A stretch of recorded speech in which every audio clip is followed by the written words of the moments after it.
you go back through history and figure out where are these contributions that have been made by these other categories of people that you're talking about. Where did any other subgroup of people contribute more to civilization? Than white people? Than Western civilization itself, that's rooted in Western Europe, Eastern Europe, and the United States of America, and every place where the footprint of Christianity settled the world. That's all of Western civilization. Right, because if I actually look at people and think they're part of a culture or group of people that are on general not as good, that are in general not as qualified, how do I really relate to the one or two that I actually work with, or the 5 or 6 that I see on a regular basis? How do I subdivide my brain into the part that says, oh no, this person's just as good as anybody else, but the group they're from is really screwed up? Like, is that actually something the human brain is capable of doing? Saying on the one hand that I believe this group to be superior to this group to be harder working, this group to be more innovative, this group to be, better for this particular kind of job, but there are a handful of y'all that are okay, and I'll be able to keep that in mind as I work with you on a daily basis.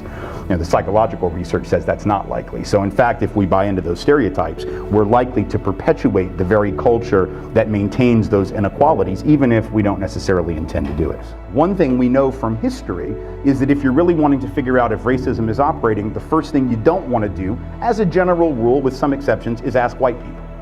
Right? Just being perfectly honest. Just like if you want to know if sexism is operating, you wouldn't start by asking men. Right? Just wouldn't make sense. If you wanted to know if an industry or a company were, discriminatory toward those with disabilities, right, on the basis of ableism, you wouldn't ask the able-bodied. It'd be sort of irrational, wouldn't it, for me as a man to actually have a keen insight into what women experience in terms of sexism. Now, I might know.